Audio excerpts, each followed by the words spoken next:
Earlier this year, a viewer leaked all over me after poking around TCG Live's backend, revealing that support for a pre-release mode had been added on the dev side. Well, 5 months later, it's officially happening with a brand new build and battle format arriving on Thursday, May 21st alongside Chaos Rising. For those who aren't familiar, a pre-release is something that happens when you get to a certain age, and it's nothing to be embarrassed about. Also, a pre-release is what the Pokémon Company does 2 weeks prior to each main set, giving players a chance to check out the new cards early. This format was exclusive to physical play, featuring 40-card decks that you build from a 40-card pre-made kit plus 4 packs and cost money that you should have been spending on your favorite streamer. With the addition to Live, now everyone can check out this build and battle format all without leaving your house or putting on pants or interacting with other humans that haven't showered in a few days. What you can expect from the format on PTCGL is almost the exact same as you get in real life.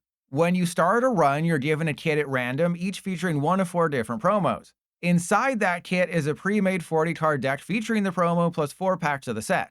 You then use the pre-made deck plus 40 extra cards to build a 40-card deck. Once you're done editing, you participate in 5 battles before the event ends, getting rewards based on how well you did. What's different with the pre-release format, aside from decks being 40 cards and prizes being reduced to 4 instead of 6, is that there's no card limits. For example, if you get the Delphox kit, there's 4 Fennekin inside. Then if you pull 2 more Fennekin in your Chaos Rising packs, you can have a total of 6. And before you ask, yes, this will probably cause PTCGL to break. To enter a build and battle event, you need to spend 1 event token, which is a brand new currency. While they haven't told us the cost, they will be available for purchase in the in-game shop. Additionally, we may receive them through in-game gifts or codes, which I'll post about on Twitter or Discord or Twitch. On top of that, if you redeem the code found inside the physical build and battle kit, you should also receive an event token. And finally, if you get to 3 wins out of your 5 battles, you'll also earn an event token. This is the chart showcasing the various rewards you can earn from each run. It's a little confusing at first, but all you really need to know is that getting 3 wins should always be your goal. Diving a little deeper, if you were to finish with 3 wins and 2 losses, you would get the first 3 rewards on the win side plus the first 2 rewards on the loss side. In total, you'd end up with 3 packs, an event token, and 275 trainer points. But what if you suck harder than a Heatmore on a Durant's shell going 0-5? Well, you'll still end up with 400 trainer points. To put that number in perspective, 1 new pack in the shop costs 200 trainer points. Though you all watched my new player video for 2026 and know that you should only be saving up for the 1,100 point celebrations bundle. Provided the cost of event tickets in the shop isn't too high and there's no stupid limits, this could be a great way to spend your trainer points building up a collection while also enjoying yourself. Because yes, you get to keep all the cards you pull during the event. As for how this format handles trade credits, it's only great news, which shocked me as well. I mean, this is the game that cut credit farming in half with no warning. While you don't get trade credits for 5th copies of cards right away, once the event is over, you will. That's because, again, there's no card limits when building a deck. So if they remove the cards from your account as soon as you pulled them, that would be bad. It's also worth mentioning that Apex and Radiance will still be limited to 1 copy each because that hard rule is printed on the cards themselves. But this does mean that older sets will be added to the build and battle format in the future. The new mode kicks things off with Chaos Rising from May 21st to June 4th. Then for some reason, we only get Destined Rivals and Twilight Masquerade for 2 days each before moving to Perfect Order for 10 days. Remember that you get a free play each time a new event starts and they don't stack, so feel free to dip a toe in without losing anything important except your time. While you peruse the screenshots for this new mode, which appear to have a UI the team actually put some effort into, let me air out my thoughts on build and battle. First off, I of course have to do a mini rant. As much as I want to say everything's forgiven because I've been begging for 4 years to get this amazing mode, Live's still broken. The disconnect glitch is still happening at a rampant rate. I mean, Moist Critical uploaded a video on his gaming channel playing PTCGL, and in his first game, the opponent was either AFK or got disconnected. In a typical card game, we'd assume they spilled foot lotion on their keyboard, leading to their disappearance. With Live, it's 50-50 whether the game just broke.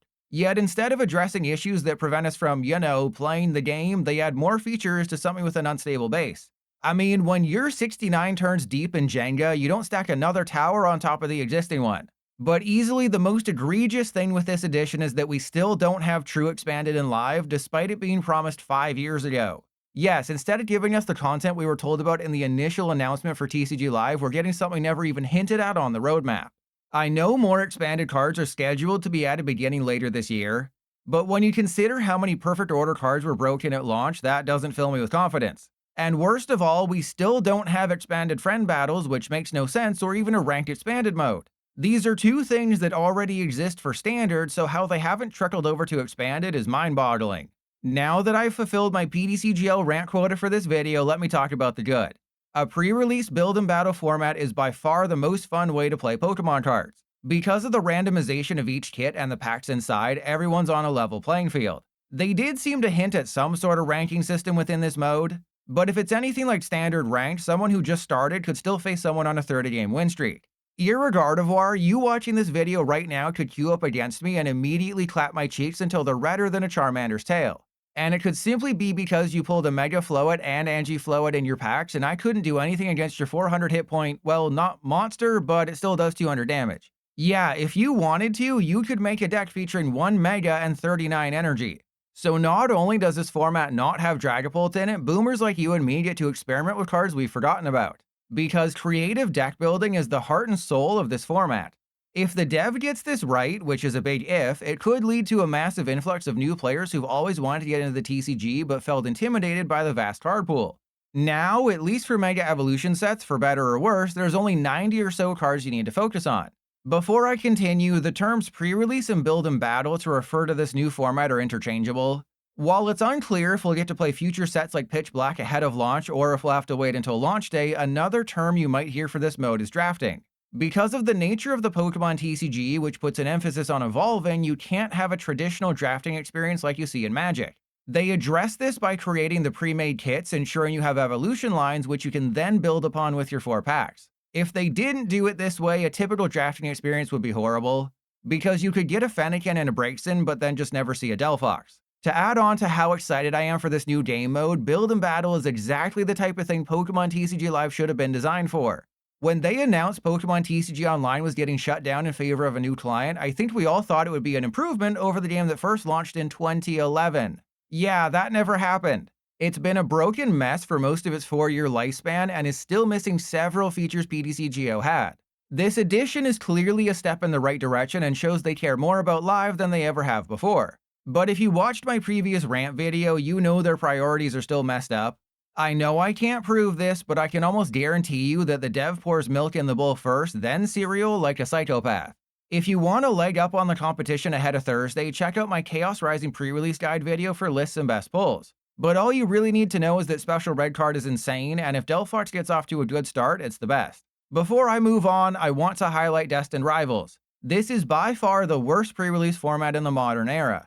Mercifully, it will only last 2 days, but I highly recommend only using your free play and not wasting your tokens on it. Why? Because, for starters, Typhlosion is way too good. Second, Gyarados will deck you out in just a few turns. And the biggest offender is Team Rocket's Mimikyu. In Standard, it's great for copying things like Dragapult in every Terra, except there isn't a single Terra Pokemon in the entirety of Destined Rivals, making it literally unusable. Yeah, I still have no idea what they were thinking making this a pre-release promo.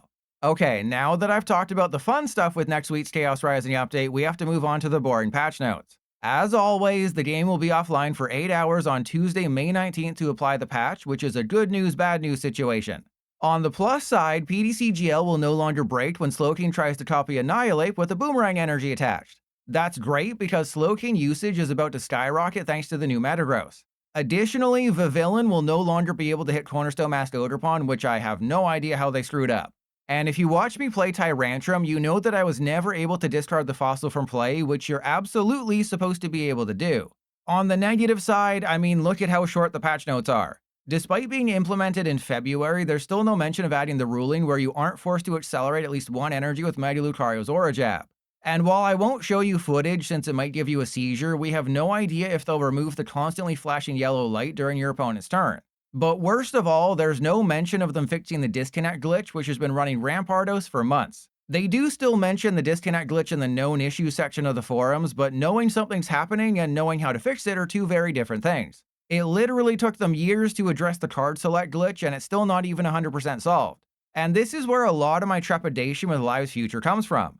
No matter how much lipstick they put on this Pig Knight, it's still lost to Trip Superior. I mean, it's still the same game underneath.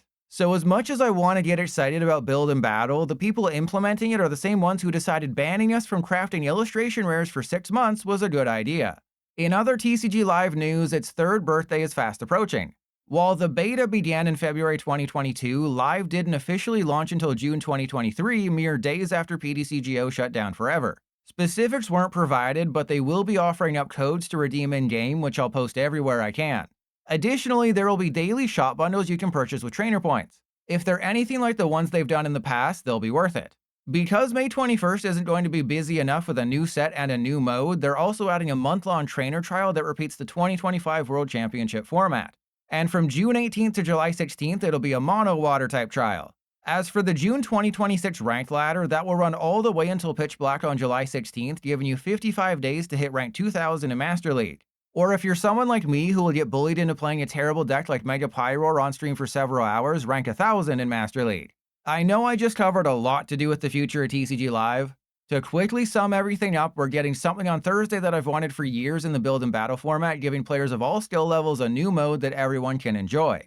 If you're a brand new player watching this video, yes, the game has a ton of issues with card interactions and glitches. However, unlike TCG Pocket, you can't even spend money on it. While a terrible business decision, for you it means the game is fully free to play. And you even get 9 competitive decks for simply logging in. Best of all, build and battle means you can completely ignore the standard format, which currently sees Dragapult with a nearly 50% meta share, and that's absurd. But the bestest Pokemon-related news this week has nothing to do with TCG Live or even the hidden Pikachu people found on this promo Bulbasaur that caused the price to skyrocket. I'm of course talking about the fact that they opened an official foot bath in Japan where you get your feet washed by a Gyarados. So please hit that subscribe button so I can afford a month-long trip to Japan.